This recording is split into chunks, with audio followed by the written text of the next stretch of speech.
Oke, saya awali. Assalamualaikum warahmatullahi wabarakatuh. Perkenalkan, nama saya Makasim Muhammad, NPM 2315061084 dari kelompok P4D. Ini di sini saya akan menjelaskan mengenai sistem informasi manajemen risiko dan tata kelola IT, yaitu untuk tugas mata kuliah MPTI. Jadi di sini saya akan mulai dari pendahuluan, pertama latar belakang dari sistem informasi manajemen risiko dan tata kelola IT ini. Nah, mungkin saya agak persingkat saja. Jadi untuk setiap organisasi itu pastinya memanfaatkan teknologi informasi dan operasionalnya itu pasti menghadapi berbagai potensi dan risiko mulai dari gangguan sistem, kehilangan data maupun penyalahgunaan akses. Nah, risiko tersebut seringkali muncul karena tidak adanya sistem yang mampu mendeteksi atau mencatat atau memantau potensi risiko secara terstruktur. Kemudian, permasalahan ini juga berkaitan dengan tata kelola teknologi informasi, yaitu cara organisasi mengatur dan mengawasi maupun mengontrol sumber daya TI agar sejalan dengan tujuan bisnis. Kemudian berangkat dari permasalahan tersebut, tim kami berinisiatif untuk merancang sistem informasi manajemen risiko dan tata kelola IT yang berfungsi sebagai platform terintegrasi untuk mendukung proses identifikasi, pemantauan, dan mitigasi risiko TI. Nah, sistem ini diharapkan dapat membantu organisasi dalam menerapkan prinsip tata kelola IT yang baik, meningkatkan akurasi dari risiko, dan mempercepat proses pelaporan. Jadi melalui pengembangan sistem ini, kami harapkan organisasi itu dapat memiliki sarana digital untuk mengelola risiko teknologi informasinya secara lebih efisien. Seperti itu.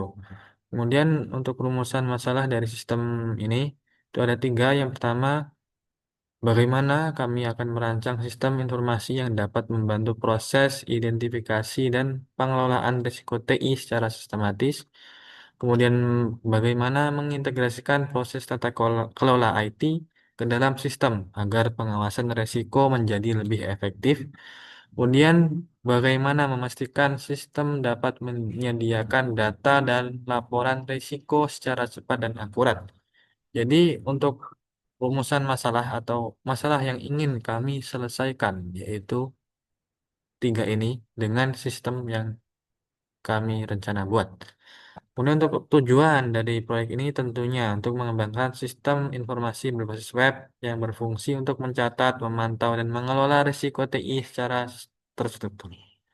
Kemudian menyediakan fitur pelaporan dan dashboard untuk memvisualisasikan tingkat risiko dan status mitigasinya. Kemudian mengintegrasikan proses tata kelola IT agar selaras dengan prinsip transparansi dan akuntabilitas manajemen risiko. Kemudian untuk manfaat dari proyek ini itu ada empat empat apa ya empat bidang ataupun empat cabang. Baik, yang pertama untuk organisasi, pengguna, dan pengembang maupun akademik. Yang pertama, manfaat bagi organisasi membantu mempercepat proses identifikasi dan mitigasi risiko TI. Kemudian untuk pengguna itu dapat mempermudah akses terhadap informasi, risiko, dan hasil evaluasinya untuk pengguna. Dan untuk pengembang itu bisa memberikan pengalaman nyata dalam pengembangan sistem informasi berbasis manajemen risiko dan tata kelola IT. Kemudian untuk akademik itu menjadi contoh implementasi konsep IT governance dalam sistem digital. Kemudian kita dalam pembangunan sistem project sistem informasi manajemen risiko dan tata kelola IT ini kita memberikan batasan masalah yang akan diselesaikan oleh sistem ini. Jadi sistem ini itu berfokus untuk manajemen risiko dan tata kelola IT. Seperti itu. Kemudian untuk fitur utamanya yaitu dikembangkan meliputi manajemen risiko, pelaporan, dan dashboard monitoring. Kemudian sistem ini dikembangkan berbasis web menggunakan yang cukup cepat dalam pengembangannya yaitu PHP. Dan sudah banyak industri yang memang menggunakan PHP. Dalam pengembangan proyek yang tidak terlalu besar, itu bisa pakai PHP. Kemudian pengujian dilakukan pada skala simulasi internal, bukan implementasi di organisasi nyata. Jadi cuman dilakukan simulasi di internal, nggak langsung ke organisasi yang gede langsung. Kemudian metodologi yang kami gunakan dalam pengembangan sistem ini menggunakan metodologi waterfall. Kenapa menggunakan metodologi waterfall? Dikarenakan sistem ini itu kami sudah langsung selesai requirement gatheringnya di awal-awal. Jadi tidak perlu nantinya itu menambahkan fitur-fitur baru dan intinya sudah selesai gitu untuk kebutuhan-kebutuhannya. Jadi kita memang menentukan terlebih dahulu untuk requirement-nya. Kita analisis benar-benar di awal, kita tentuin semua apa yang diperlukan dalam sistem ini. Kemudian ketika kita sudah lanjut ke sistem desain, itu udah nggak emang nggak mau balik lagi ke analisis. Karena memang itu doang yang diperlukan mengenai sistem ini. Jadi nggak perlu penambahan fitur-fitur karena udah fix. Jadi kalau belum fix kan kita pakai agile, agile. Kalau ini pakai waterfall karena yang apa ya lebih jelas menurut saya. Karena pertama kita udah ada gambaran sistemnya kayak mana dan itu udah tinggal maintenance kalau jadi nggak perlu nambah-nambah fitur. Nah mungkin itu sih untuk pendahuluan dari sistem informasi manajemen risiko dan tata kelola IT. Kemudian untuk selanjutnya untuk analisis kebutuhan itu dijelaskan oleh teman saya. Mungkin saya tutup saja. Saya akhiri wallahul muwaffiq ila aqwamit thoriq. Wassalamualaikum warahmatullahi wabarakatuh.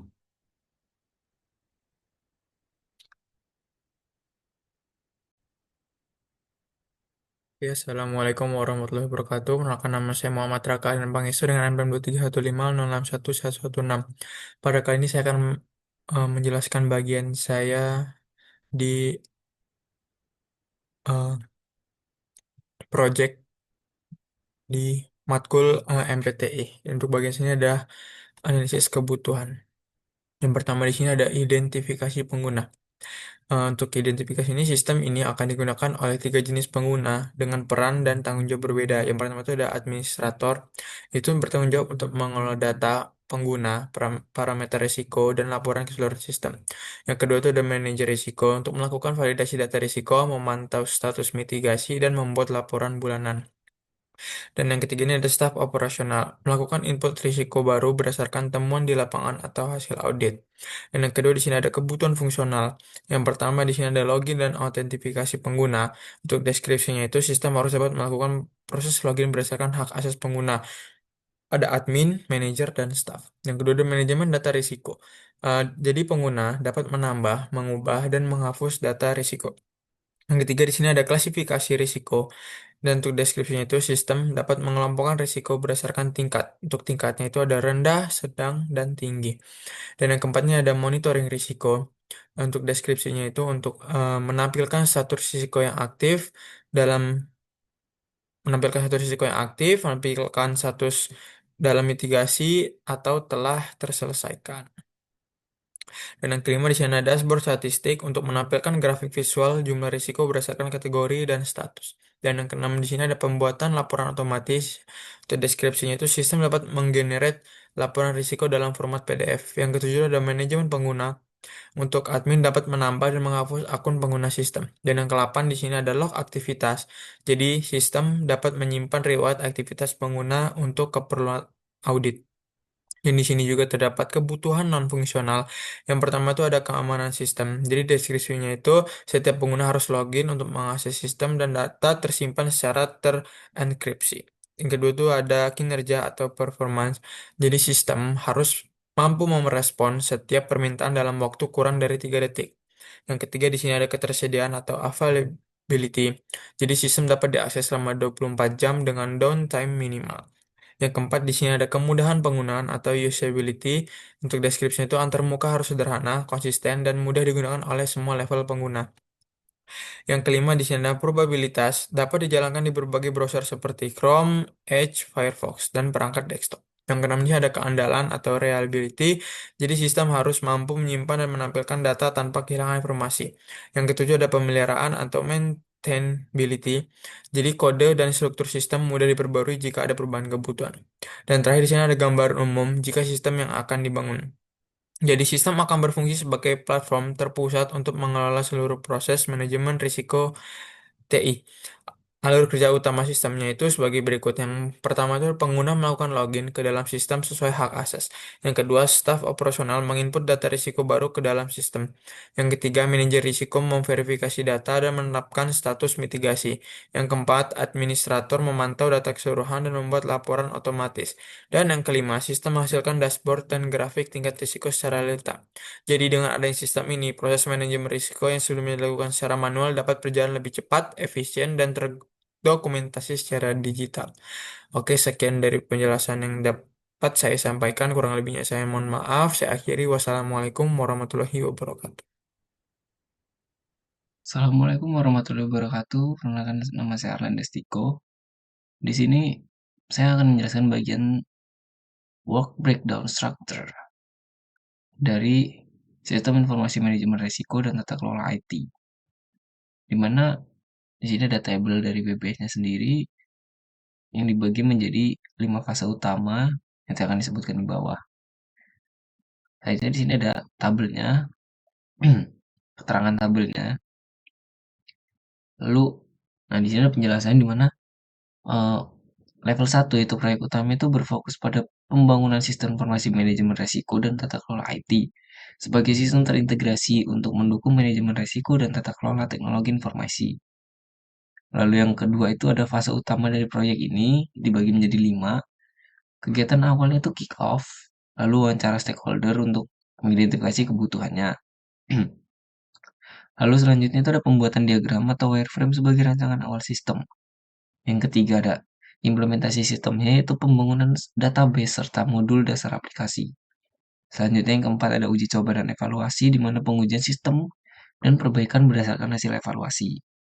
Lalu yang kelima ada dokumentasi dan presentasi yaitu penyusunan laporan akhir dan pembuatan presentasi hasil. Lalu di level 3 ini ada aktivitas detailnya. Di mana setiap fase utama memiliki rinciannya yaitu seperti ini tanda di tabel. Ini di mana inisiasi itu ada kick off dan wawancara, lalu desain sistem ada bikin diagram dan wireframe. Lalu yang ketiga ada implementasi sistem itu bangun database dan modul dasar. Lalu yang keempat itu ada uji coba dan evaluasi itu testing dan perbaikan. Yang terakhir itu dokumentasi dan presentasi untuk membuat laporan dan slide. Selanjutnya ini ada Gantt chart. Kita lihat dulu ininya, Gantt chartnya. Bisa terlihat di sini diagram Gantt chartnya. Langsung aja saya jelaskan progresnya. Progress timelinenya di mana penyusunan timeline ini dibuat dengan mempertimbangkan urutan yang logis setiap fase dalam pengembangan sistem informasi dengan total durasi 12 minggu. Di mana minggu 1 sampai 2 itu diawali dengan fase inisiasi proyek, yaitu kick off dan pembagian peran, serta penentuan tujuan. Minggu 2 sampai 3 dilanjutkan dengan analisis kebutuhan melalui studi literatur dan wawancara dengan stakeholder. Minggu 3 sampai 5 perencanaan sistem dengan menyusun dokumen WBS rancangan modul serta alur kerja. Minggu 4 sampai 6 ketika kebutuhannya udah mulai jelas lalu langsung desain UI UX-nya, wireframe, IRD dan arsitektur sistemnya. Minggu 5 sampai 8 itu memasuki fase pengembangan atau implementasi awal berupa coding dan integrasi modul. Minggu 6 sampai 9 uji coba, kita melakukan testing termasuk unit test, integration test serta mendapatkan feedback dari stakeholdernya. Lalu 8 sampai 10 itu ada fase evaluasi perbaikan dan perbaikan dilakukan untuk bug fixingnya serta optimasi sistem dan penyempurnaan fitur. Minggu 9 sampai 11 dilakukan dokumentasi dan pelaporan mencakup pembuatan manual dan pembuatan manual user dan laporan proyek. Minggu 10 sampai 11 itu ada fase persiapan presentasi di mana kita bikin slide untuk demo dan sedikit latihan. Lalu minggu 12-nya proyek ditutup dengan penyerahan dan presentasi final kepada dosen dan juga stakeholdersnya. Nyusunan timeline ini dirancang supaya fasenya saling berkesinambungan. Eh, ada waktu tumpang tindih atau overlap antar fase tertentu untuk efisiensi, serta memastikan proyek dapat selesai dalam waktu maksimal 12 minggu sesuai ketentuan. Waktunya memang dibilang nggak lama ya, agak mepet, jadi ya dibilang gitu aja sih mungkin eh, sarannya. Waktunya mungkin terlalu sebentar, tapi it's okay. Sudah saya akhiri. Wassalamualaikum warahmatullahi wabarakatuh. Dadah. Assalamualaikum warahmatullahi wabarakatuh. Izin memperkenalkan diri, saya Dara Ayu Rahmadila dengan NPM 231561092. Pada video kali ini, saya akan menjelaskan bagian yang sudah saya kerjakan dalam tugas MPTI kali ini. Nah, mungkin saya akan menjelaskan secara lebih detail bab 4 dan juga bab 5, yaitu tentang manajemen risiko serta estimasi biaya dari proyek kami yang berjudul Sistem Informasi Manajemen Risiko dan Tata Kelola IT. Mungkin langsung saja ke bab 4.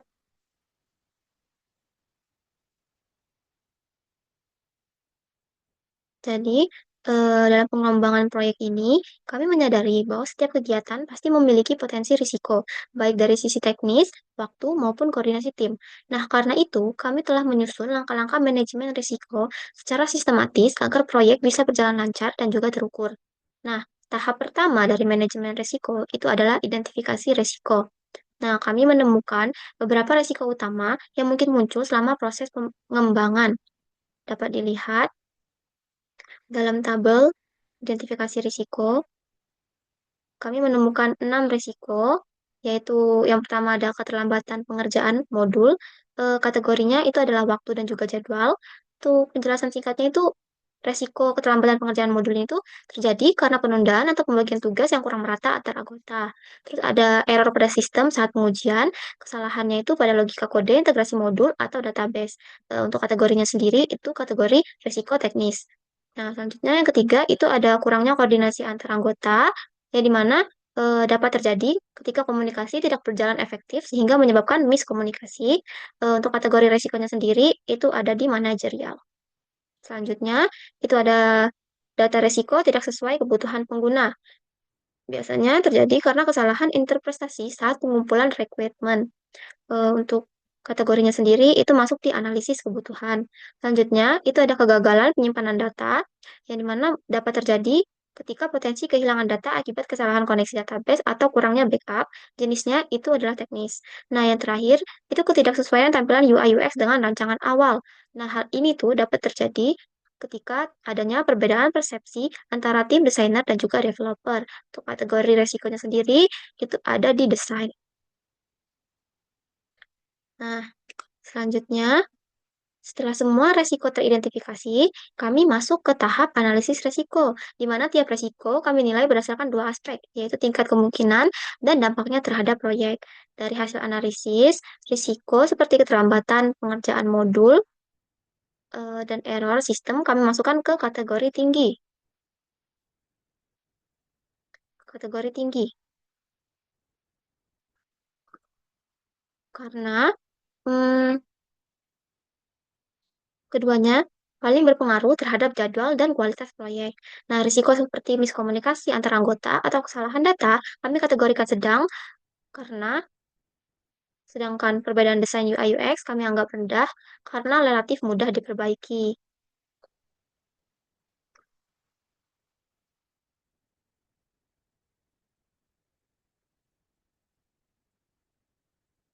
Di sini juga ada klasifikasi tingkat risiko, di mana tinggi itu berarti berpotensi menghambat jalannya proyek secara signifikan, sedang itu menimbulkan penundaan atau revisi minor, dan rendah dampaknya itu kecil dan dapat diatasi dalam waktu singkat.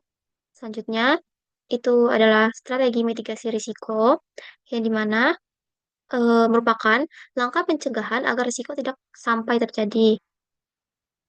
Dapat dilihat, misalnya untuk mencegah keterlambatan pengerjaan modul, strateginya itu adalah menetapkan deadline mingguan, melakukan monitoring progres setiap pertemuan. Nah, untuk error sistem saat pengujian, itu strateginya bisa dilakukan dengan melakukan unit testing rutin setiap selesai pembuatan modul dan melakukan kode review bersama. Nah, selanjutnya itu kurangnya koordinasi antar anggota, yaitu menetapkan jadwal rapat mingguan dan komunikasi melalui grup online aktif, misalnya WhatsApp. Nah, untuk resiko data tidak sesuai kebutuhan pengguna, itu strategi mitigasinya bisa melibatkan stakeholder pada tahap validasi kebutuhan dan melakukan review hasil analisis sebelum desain sistem. Untuk kegagalan penyimpanan data, strateginya dapat dilakukan dengan melakukan backup database otomatis setiap minggu dan menggunakan penyimpanan cloud tambahan. Untuk resiko terakhir, yaitu ketidaksesuaian UI UX dengan desain awal, strategi yang dapat diterapkan yaitu melakukan review desain bersama sebelum implementasi dan uji coba tampilan oleh pengguna internal. Selanjutnya, itu ada rencana penanganan resiko. Em, Kalau misalkan resiko yang sebelumnya itu tetap terjadi, makanya kami menyiapkan rencana penanganan resiko ini atau contingency plan. Nah, dapat dilihat pada laporan. Misalkan risiko keterlambatan pengerjaan tadi, rencana penanganannya itu menambah jam kerja tim dan prioritas fitur penting terlebih dahulu. Terus untuk risiko error sistem berulang, itu melakukan debugging mendalam dan dokumentasi kesalahan untuk referensi. Untuk koordinasi tidak efektif, itu dapat menetapkan tim leader pengganti sementara untuk menjaga jalannya komunikasi. Untuk data kebutuhan berubah, itu dapat melakukan update requirement dokumen dan revisi desain sistem sesuai kondisi terbaru. Ada kegagalan database, ini mengembalikan data dari backup terakhir dan memperbaiki konfigurasi server. Untuk desain UI UX yang tidak sesuai, yaitu mengadakan review desain bersama stakeholder untuk revisi antarmuka. Nah, untuk ringkasan manajemen risiko sendiri, manajemen risiko dilakukan secara berkelanjutan selama proyek berlangsung. Evaluasi dilakukan setiap akhir fase untuk meninjau apakah ada risiko baru yang muncul dan apakah strategi mitigasi yang diterapkan itu sudah efektif. Untuk langkah-langkah utama yang diterapkan dalam proyek ini, yang pertama, kami mengidentifikasi risiko, dilakukan pada awal proyek berdasarkan pengalaman dan analisis kebutuhan, evaluasi risiko, menilai dampak dan probabilitas untuk menentukan prioritas penanganan, tiga mitigasi dan penanganan, itu menerapkan langkah-langkah pencegahan dan korektif. Lalu 4, monitoring, meninjau hasil penerapan mitigasi secara periodik melalui rapat tim mingguan. Nah, dengan manajemen risiko yang sudah kami siapkan, diharapkan proyek sistem informasi manajemen risiko dan tata kelola IT kami dapat berjalan lancar dan masih menghasilkan sistem yang sesuai dengan tujuan tanpa hambatan. Untuk bab 5 sendiri, itu ada estimasi biaya. Nah, bagian ini penting karena menunjukkan seberapa besar sumber daya yang dibutuhkan agar proyek dapat berjalan dari awal hingga akhir. Total estimasi biaya proyek kami itu sekitar 6 juta rupiah,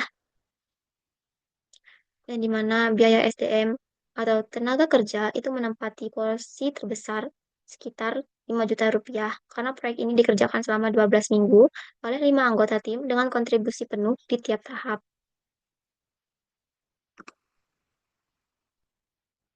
Dan untuk biaya perangkat lunak sebesar Rp500.000 digunakan untuk kebutuhan domain, hosting, web, serta tools desain seperti Figma dan juga Canva. Nah, untuk biaya operasional sebesar Rp300.000 ini itu mencakup kebutuhan komunikasi, internet, transportasi selama rapat tim.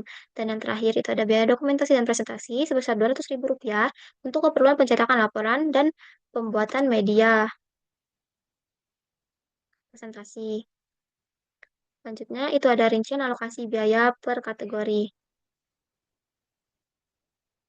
Seperti kategori di SDM, presentasenya 83%, totalnya 5 juta.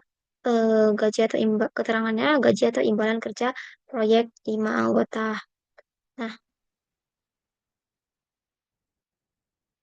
terus ada 8% untuk perangkat lunak, yaitu domain hosting tools dan desain, 5% operasional, internet komunikasi dan juga rapat, dan 4% untuk dokumentasi presentasi, yaitu untuk mencetak laporan dan kebutuhan akhir.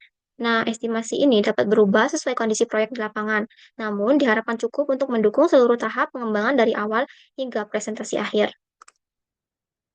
Jadi, secara keseluruhan, bagian yang saya tangani ini membahas bagaimana tim kami mengantisipasi risiko dengan strategi yang matang sekaligus merencanakan anggaran agar proyek bisa selesai tepat waktu dan sesuai target.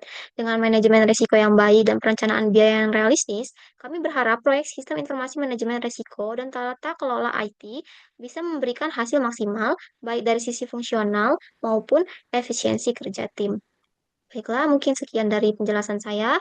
Maaf jika ada salah kata. Wassalamualaikum warahmatullahi wabarakatuh. Terima kasih.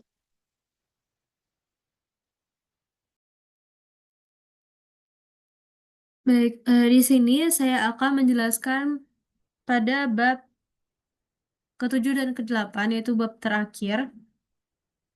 Saya sendiri adalah Aulia Rami Syakira.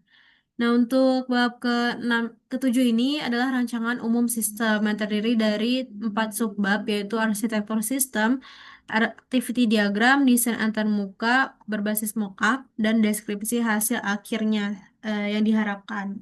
Untuk arsitektur sistem ini terdapat 3 lapisan. Yang pertama, lapisan presentasi ataupun front end-nya. Di sini kita menyediakan antarmuka pengguna berbasis web menggunakan HTML, CSS, dan JavaScript. Sedangkan lapisan kedua yaitu backend kita menggunakan PHP untuk logika sistem, proses autentikasi, dan interaksi dengan database. Dan yang ketiga lapisan data yaitu database-nya kita menggunakan MySQL untuk menyimpan seluruh data seperti akun pengguna, data risiko, dan riwayat mitigasi. Selanjutnya itu ada activity diagram. Di sini untuk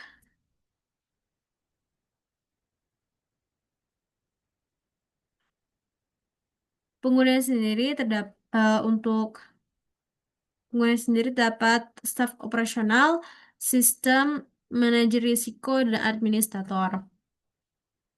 Nah, dimulai dari staf operasional. Jadi kan ini adalah website sistem informasi manajemen risiko dan tata kelola. Maka dari itu kita menggunakan user staff operasional, bukan user saja, ataupun konsumen, ataupun pengguna. Selanjutnya, setelah dia login, sistem akan memverifikasi kredensial pengguna, apakah dia sudah terdaftar atau belum. Jika tidak valid, maka akan menampilkan pesan login gagal dan selesai. Namun jika dia valid, akan menampilkan dashboard staff. Lalu setelah dia masuk ke dalam dashboard staff operasional itu bisa memilih menu manajemen risiko.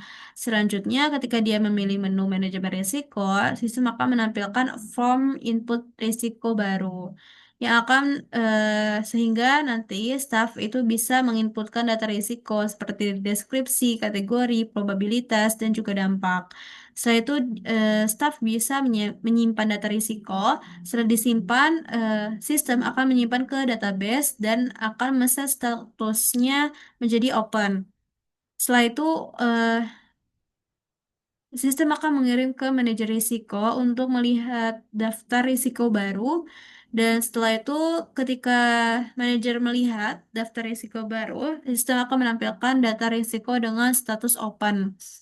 Lalu, sistem akan diverifikasi oleh manajer verifikasi risiko tersebut dan manajer akan update status menjadi in progress atau mitigated.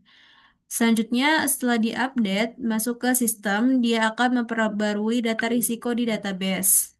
Nah, selanjutnya setelah diperbarui risiko di database-nya, masuk ke administrator, dia bisa membuka menu laporan. Setelah dibuka, masuk ke sistem, itu akan menampilkan statistik risiko dan opsi ekspor.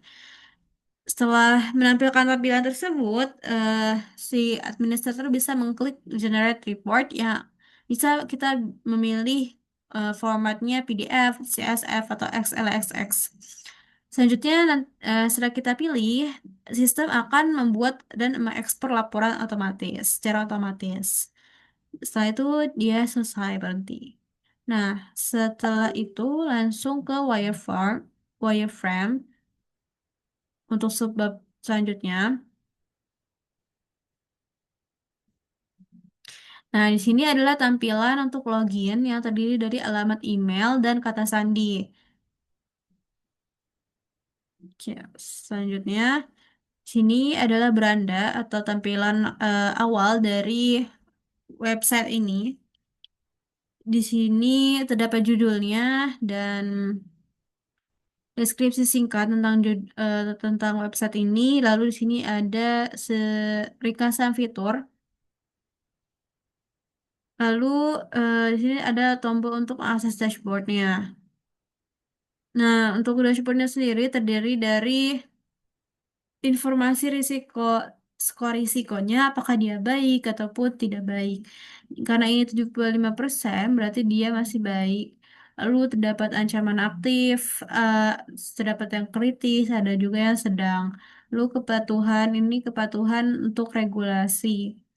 94% berarti dia baik untuk kepatuhannya sendiri. Lalu di sini ada diagram grafik yang menampilkan mitigasi risiko yang berwarna biru dan pink adalah deteksi ancaman. Lalu di sini juga terdapat diagram analisis vektor serangan yang terdiri dari seperti malware, phishing, ransomware, ataupun pelanggaran data. Nah, di sini di bawahnya itu adalah kejadian keamanan real time ataupun kejadian-kejadian eh, yang mengganggu keamanan ataupun yang ada dalam keamanan seperti penilaian risiko yang udah selesai untuk fakultas teknik, aktivitas jaringan mencurigakan, patch keamanan krisis diperlukan, dan lain-lain. Selanjutnya, masuk ke halaman manajemen risiko. Di sini kita bisa menambah risiko baru. Nah, di sini terdapat formnya, deskripsi risiko, kategorinya, probabilitasnya, dampaknya, dan kita bisa menyimpannya. Selanjutnya, di sini tampilan matriks risiko perusahaannya dan portofolio risiko aktif. Untuk portofolio sendiri terdapat ID risiko, deskripsi, kategori, probabilitas, dampak, status, dan tindakan. Selanjutnya, laporan. Itu kita bisa menambahkan laporan baru di sini. Dan sudah saya katakan sebelumnya, itu kita bisa mengekspor PDF, CSV, ataupun XLSX. Nah, di sini juga konfigurasi laporan bisa berdasarkan periode waktu, kategori risiko, fakultas, dan format laporan. Di analitik dan laporan ini juga ada analisis distribusi risikonya, kartu skor kepatuhan regulasinya, lalu di sini ringkasan risiko eksekutif. Lalu di sini ada informasi singkat mengenai website ini. Lalu di sini juga ada tombol ID dan N. Ini ID adalah Indonesia, N adalah English. Karena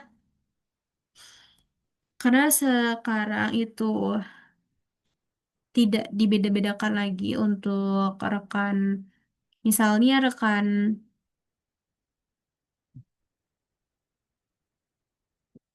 rekan-rekan kerja, ada yang misal dari luar negeri atau yang memerlukan bahasa Inggris untuk berkomunikasi, maka di sistem ini kita menggunakan tombol ini untuk merubah bahasa untuk memudahkan komunikasi antar rekan. Baik, selanjutnya masuk ke deskripsi hasil akhir yang diharapkan. Jadi di sini kami berharap bahwa eh, sistem ini adalah sistem yang bisa membantu organisasi dalam mengidentifikasi, mencatat, memantau, dan mengelola risiko secara efektif. Diharapkan sistem ini bisa menampilkan antarmuka yang interaktif dan mudah digunakan, dilengkapi dengan fitur dashboard monitoring, manajemen data risiko, pelaporan otomatis dalam bentuk PDF, serta klasifikasi risiko berdasarkan tingkat keparahannya. Selain itu, sistem ini juga diharapkan untuk meningkatkan efisiensi pengelolaan risiko, meminimalkan kesalahan manusia dalam mencatat, dan mendukung proses pengambilan keputusan berbasis data dengan visualisasi informasi yang jelas dan akurat. Oke, selanjutnya untuk bab terakhir yaitu penutup. Jadi yang pertama itu kesimpulan.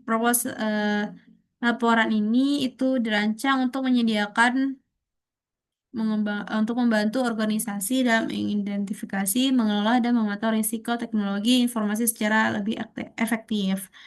Dan terdapat fitur utama yaitu manajemen risiko, pelaporan otomatis, serta dashboard interaktif yang menampilkan statistik dan status mitigasi risiko. Dan eh, melalui tahapan yang sistematis, mulai dari analisis kebutuhan, desain, implementasi, pengujian, hingga dokumentasi, proyek ini diharapkan bisa membantu solusi nyata dalam pengelolaan risiko teknologi informasi. Dan proyek ini juga bisa menjadi sarana pembelajaran bagi tim dalam mengimplementasikan konsep manajemen risiko, tata kelola IT, serta penerapan prinsip-prinsip manajemen proyek teknologi informasi secara praktis. Untuk saran ke depannya, itu mungkin sistem dapat dikembangkan lebih lanjut dengan menambahkan fitur notifikasi otomatis. Lalu untuk integrasi dengan database keamanannya agar lebih aman. Lalu pengembangan versi mobile application agar kita tidak memerlukan internet dan fleksibel untuk digunakan di lapangan. Dan serta yang terakhir adalah proyek selanjutnya sebaiknya menggunakan pengujian pengguna nyata.